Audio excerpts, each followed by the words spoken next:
Hi there. My name's Tim Wagner. I'm the co-founder and CEO of Vendia. And joining me today is Chris. Chris, if you'd like to introduce yourself. Hello, everybody. Chris Konechny, Managing Director, KPMG.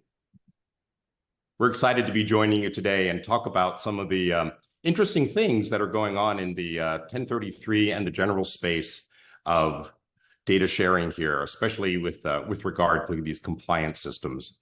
So I'm going to bring up some slides here, and we'll get the party rolling. First of all, in terms of navigating this interesting and regulatory maze that we're facing today, I thought we would give us a little bit of background. We'll talk a little bit about some of the trend lines, and then we'll play a little fun game of fact or fiction. So a little bit more about me. Again, I'm the co-founder of Vendia. We're a small startup. We'll talk about that in a second. I've spent time at AWS building large-scale cloud systems in the past, especially on the serverless side of things. And then have also spent time as a VP of engineering at Coinbase, where I got a front row center seat to some of the interesting stuff going on in cryptocurrency and blockchain spaces.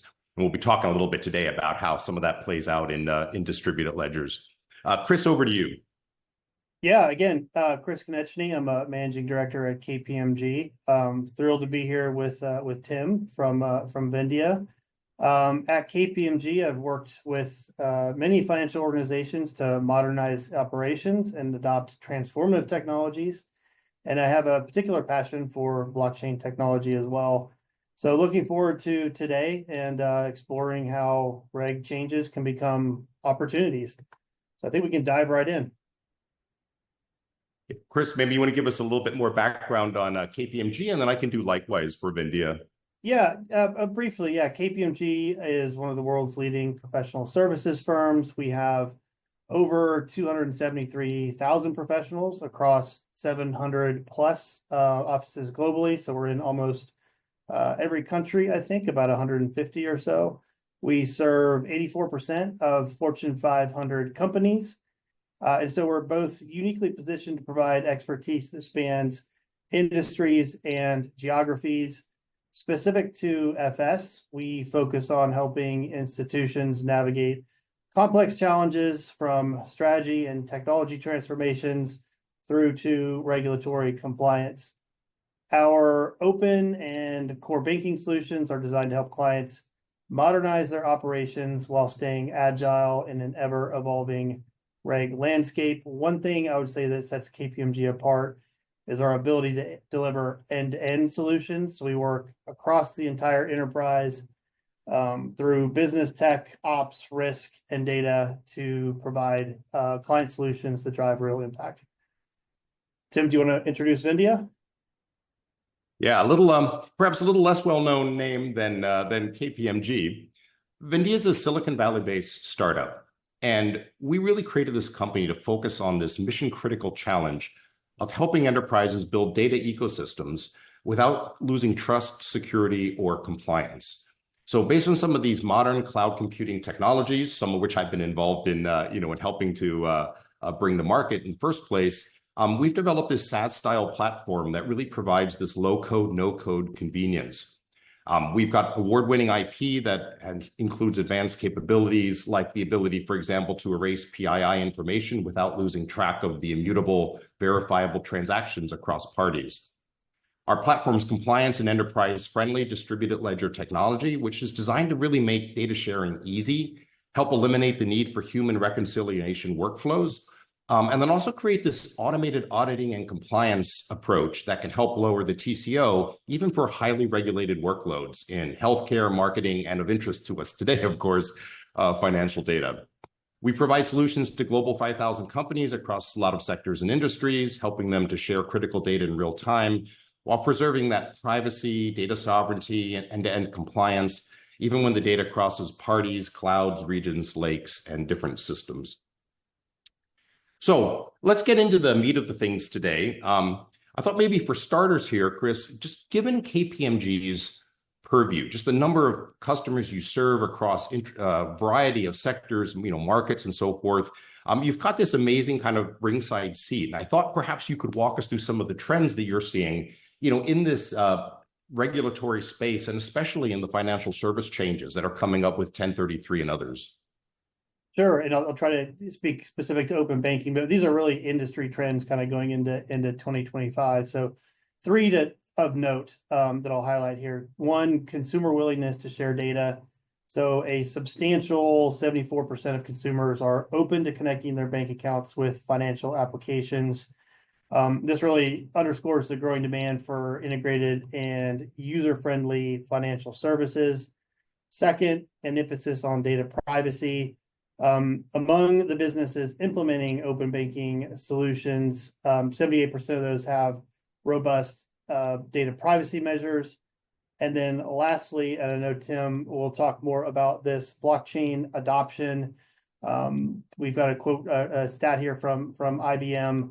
Blockchain technology is anticipated to reduce global data management costs by 30% by 2026. That's not that far away.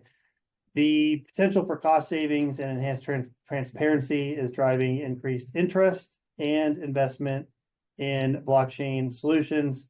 So these trends really indicate a shift to a more open, a more efficient, a more consumer-centric version of financial services.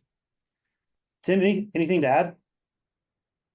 No, why don't we go ahead and like jump into the kind of the fun back and forth part here. We'll play a little bit of fact or fiction, and I think some of these same topics will come up again.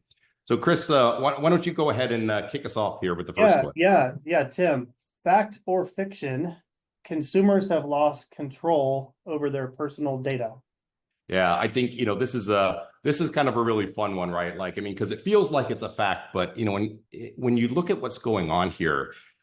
So much is actually giving control back to consumers, and it's a bit of a pendulum switch, or a bit of a pendulum swing here, right? I mean, look, it's no secret consumers feel frustrated by what they perceive as a corporate disregard for personal privacy. You just look at the social network treatment of personal information, and what's happening there in terms of headline news, Senate inquiries, and so forth. I mean, obviously, it's the stuff that drives a lot of that consumer negative sentiment. And outside of the banking industry, there are things like the U.S. getting its own flavor of GDPR. I'm speaking, for example, of California's CCPA, further strengthened by Prop 24, that gives that kind of cross-state right to privacy for any California citizen, wherever they may be, which is really an analog to GDPR-style protections. But what's interesting about this is that convenience is not going away, right? Far from it. Like, consumers are not going to be willing to backpedal on things like making their credit card purchases, by tapping their phones. I've got a teenage niece and nephew. They've never been inside a physical bank in their lives. So, the challenge here of individual control over privacy data can't be solved by trying to eliminate the problem, right? The underlying drivers here are just going to keep going. And a good example of that, I would say, is Plaid, right? Like, we're all familiar with how those, with how those kind of end user app engagements work. But really, a one-time authentication authorization process is not, it's not a distributed ledger. It's not supporting that kind of ongoing real-time auditing by hundreds of millions of end users. And so we've got this impedance mismatch now between what the consumer and the regulator want to see, like, say, an app that can track where their financial information is flowing in real time, versus how the established financial technology platforms of today actually work. And closing that gap is going to require some really interesting new techniques, new services, and new approaches. The bottom line here, like, data sharing is not going away, right? Amazon has, said 80% of their mission critical data now lives outside their four walls, and that number is only increasing over time. So we're not going to be able to avoid or reduce these business critical data ecosystems, but we do need to make them safer, more secure, and more real time through these technologies like real-time clean rooms, auditable access controls, and obviously these highly transparent ledgers that can operate however they're implemented across parties. Chris, do you have more to add here from the KPMG perspective on that one? Nothing to add. I like your pendulum analogy. It's certainly consumers have not lost control, but the trend is to more control and more transparency, for sure. Awesome. Let's do another one here. So how about this one for you here? Compliance is getting a lot harder in the US. Fact or fiction? Compliance is getting a lot harder in the US. That is a fact. Regulatory scrutiny has certainly intensified in recent years, particularly in the areas like data privacy, consumer rights, and data sovereignty. Companies, as Tim just alluded to, are no longer confined by their internal boundaries when it comes to customers' data responsibilities. Regulators are demanding real-time transparency, and this is a shift that's fundamentally altering how organizations need to manage and share their data. Tim also mentioned the GDPR and CCPA setting high standards for data use across the US and the EU. Beyond legal compliance, the expectations are also being shaped by public opinion, as we've seen with increasing privacy concerns making headlines over the past couple of years, really. The last kind of trend here is data sovereignty. As nation states push for stricter data residency requirements, companies need to navigate the complex frameworks to ensure compliance while supporting their global operations. This creates both challenges and opportunities for responsible data sharing and protection. So I think the key underlying point to emphasize here is that while regulatory scrutiny feels burdensome, and it sometimes can be, it is driving a new culture of transparency and accountability. And I think we all agree that's a good thing. The one thing I would add to this is, and I see this right from the perspective of a technology company and a platform provider, is that regulators used to, and I'm going to put this in kind of tech terms, regulators used to think or kind of take the approach that APIs formed a bit of a regulatory boundary, right? Like you could kind of draw this wall around people calling your APIs, and then what they took away from that, that was then their responsibility versus yours. And increasingly, that's becoming less and less the case now, that the burden of custodial privilege, of having access to that PII, or in the healthcare space, PHI, extends even when, even outside the four walls, across these API boundaries, across data sharing boundaries. And that's driving this whole new level of technological requirements, complexity, and of course, the risk of becoming non-compliant in these legal and regulatory settings. And that's one that we see and kind of hear kind of on the front lines where Vendia operates, all the time, because it's getting harder and harder to track where that data goes. And you look at like what GDPR and some of these other things demand, and now increasingly open banking, consumers don't perceive those boundaries either as being things that should terminate the responsibility of the institution that they're working with, say a bank in this case. And so the court of public opinion, which is increasingly aligning with the regulatory and kind of de jure court system, is starting to think of that also as something that just, where that boundary has to become a more permeable one.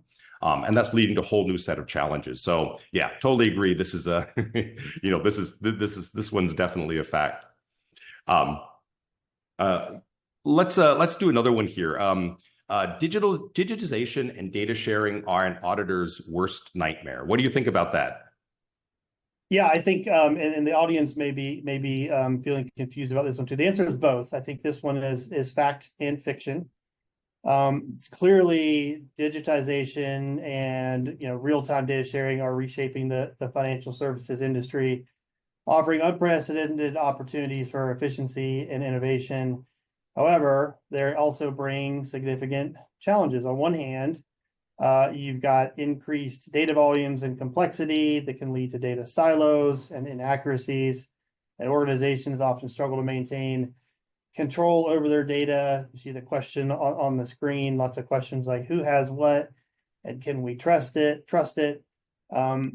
This is where advanced technologies can come in, like metadata sidecars, which embed compliance and auditing capabilities directly into the data flows.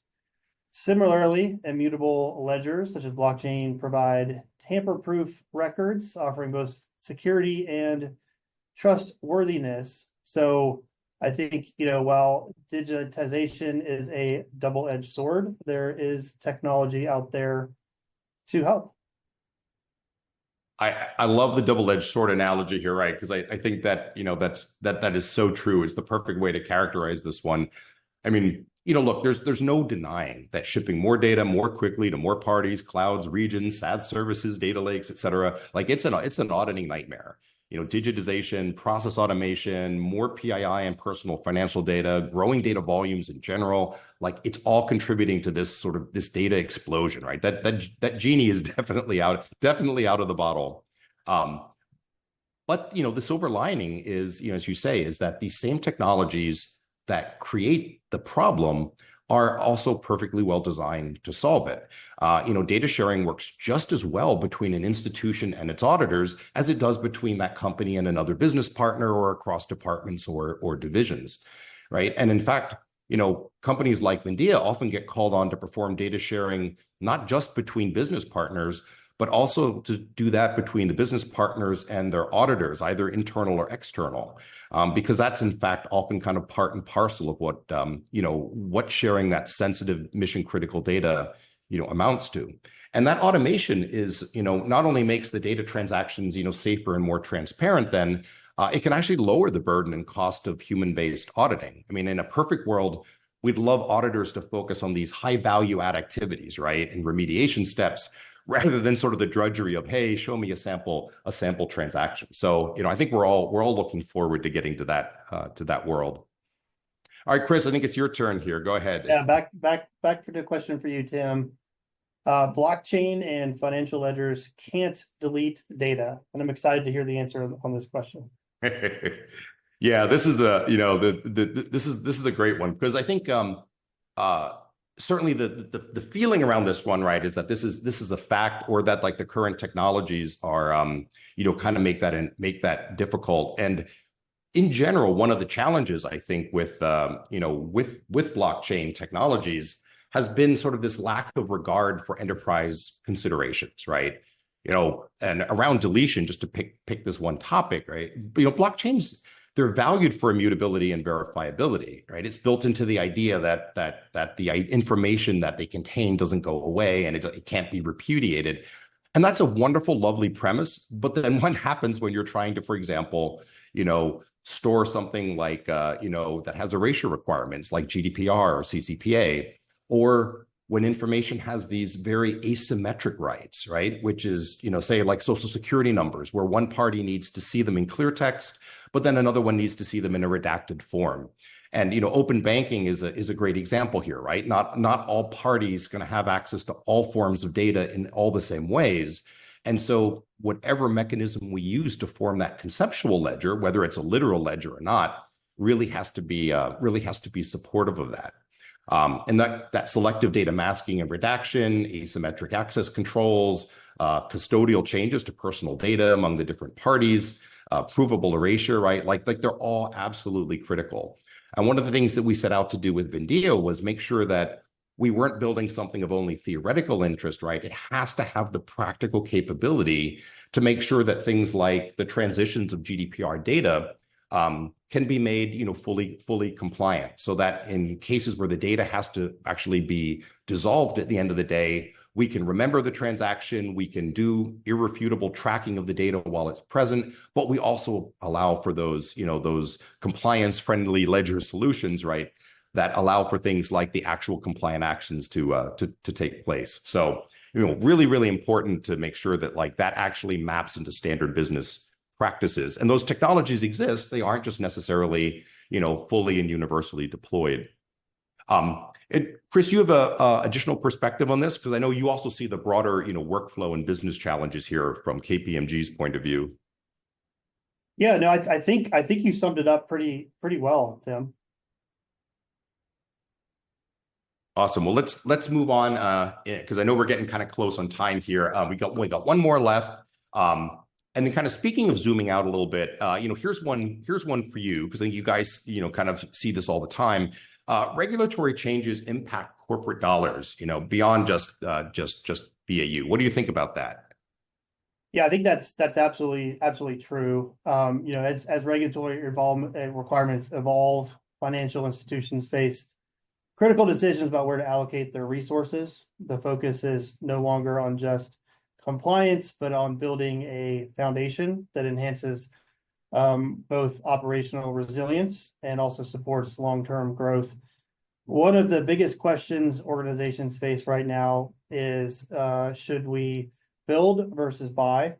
And particularly relevant for institutions in areas like cybersecurity, data governance, and cloud infrastructure. Those investments not only safeguard operations, but also position companies to differentiate themselves in a very competitive market. So ultimately, the goal is to strike the right balance, ensuring reg compliance while optimizing the spend to drive innovation and efficiency.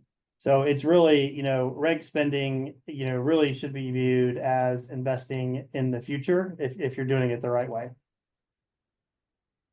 Awesome. No, that makes a lot of sense. From our perspective, look, there's no doubt that complying with increasing regulatory requirements and meeting these ever higher court of public opinion and competitive standards for user privacy, accountability, transparency, I mean, it's going to cost corporations time and money. There's no doubt about that.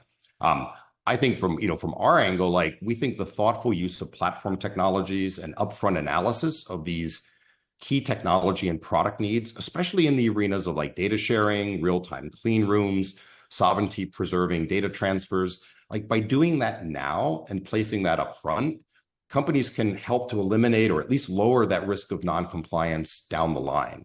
And then at the same time, it's like now is always the best time to think about things like how do we automate auditing activities to ultimately lower costs. That's always a great thing to explore, and that may or may not involve infrastructure or platform outcomes, but it's a good analysis to do nonetheless. And then along the way, it's almost certainly, and I've driven in my time at AWS and Coinbase, I've driven dozens and dozens and dozens of these compliance activities. One of the nice things is they have these great side effects. They improve the fidelity, the safety, and the security of the data under storage, and especially of shared data. And for mission critical businesses and workflows, right? That's always a helpful outcome. So I think that's one that we're very excited to see the positive side, at least, of some of these investments going forward. All right, well, we can wrap it up here a little bit and then move on to some questions. I want to just say thanks to FDX for hosting us here today, and obviously for the viewers to listening to our thoughts on some of these fun topics. And if you'd like to learn more about Vendia's compliance-friendly data sharing platforms and services, you can do that over at vendia.com. We've got a lot of online information there. Chris, over to you. Yeah, no, likewise. Thanks for the time. Appreciate it. Good closing comments. Tim, you can find KPMG, kpmg.com. I know there's a few of us at the conference as well, and always welcome to reach out to me directly as well. Fantastic. And I'm looking at some of the questions that have come up here. So one of them I can see is like, what do you mean by smart contracts? Chris, it'd be good to get your opinion on this one too. I'll tell you from a technology perspective, the thing that's interesting about this is like we can all kind of wrap our heads around what it means to share data in a way that is immutable, trustworthy, non-repudiable, et cetera. Like, I give you a data set and we both have a way of verifying that each of us got the same set of bits at the same time, at the same version and so forth. And then make sure that like we're, nobody's changing that truth, right? That we're kind of keeping that history and that fact stored in some safe way without getting into all the details here. Smart contracts extend that into the realm of computations. And here's a simple example. Think about mortgage servicing, for instance, right? Where you need to have all the different parties calculate the same interest rate in the same way. We can't have differing opinions between the mortgage servicer, the bank, Fannie Mae, et cetera, about what it is that a particular homeowner owes at the end of the month in terms of like their next mortgage payment. So that's a real simple example where we need a computation to also be shared, not just the underlying piece of data. And the important thing there, of course, that computation isn't happening in a vacuum. It needs to have a shared immutable source of data to begin with, and then it may be computing some additional information that joins that ledger at the end of the day. And there's kind of a whole talk, I mean, many talks, of course, probably around how you get to that. Implementation, but I think that's the role that it plays in something like a financial service data network, where you have multiple providers who need to collaborate around some type of calculation. Chris, I don't know if you've got thoughts on that one as well. Yeah, we're starting to see more interest in smart contracts in FS companies, and I think that's a very good thing.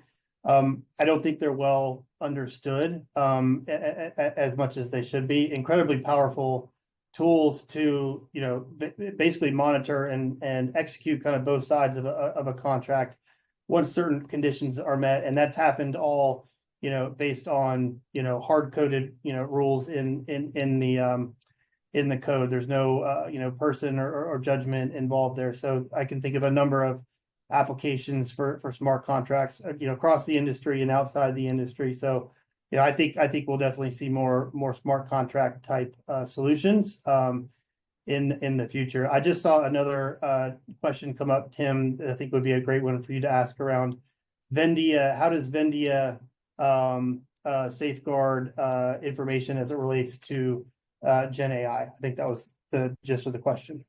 Yeah, and it's obviously a question that has a lot of currency. If you look at what a lot of companies are up to today, Wells Fargo was just at their tech summit recently. They're a great example of this. Really leveraging their information assets and their internal systems along with Gen AI to give consumers this upgraded and immersive experience. So instead of just searching for a keyword, like mortgages or something, or trying to browse products, you can actually ask questions like, can you help me with, this investment strategy or something else? Obviously not a replacement for working with an individual banker, but as a way to spread that intelligence and that capability and that support system among a much greater number of people in a way that's much, much easier for them to accomplish whatever their use cases are. Now, here's the rub, right? In order to do that, you've got to bring lots of data sources together. And when you do that, you inevitably stumble into the stuff we've been talking about here today: data sharing challenges, data integration and reconciliation challenges. And of course, some of the most interesting ones of all is around like the data sensitivity. And that involves both ensuring that the data that's eventually turning into the Gen AI platform is the right data with the right fidelity at the right time. That's a classic data sharing problem. And that is no different than what we've been talking about here. Serving that data into a large language model has the same kind of sensitivity requirements and platform outcomes and demands that, say, serving that data into a web or a mobile app does. So you can think of the LLM as being sort of the recipient of that information in much the way that, say, like, a mobile app could be. The other thing, and here's kind of the other interesting twist on this, though, is that some of the questions you want to ask with Gen AI are about what we would all think of as compliance and metadata rather than the data itself. So questions like, what am I allowed to use this data for? What is this column PII? Is this data, even just, is this data sensitive? Where did it come from? And that information requires that these compliance sidecars, lineage, provenance, and these things that we don't normally think about in terms of data sharing, that they also inform the large language model and Gen AI production so that people can actually make better use of that. The Data and Trust Alliance is doing some wonderful work around standards in this area, but you also need platform technologies in order to bring that metadata and those compliance sidecars together in order to be able to answer them, obviously, at the end of the day. So one of the things that Vendia is very excited about from a platform perspective. And with that, I think we're at the end of our time and the end of our questions here. I just want to thank the audience again. And Chris, it's been great being here today with you. Yeah.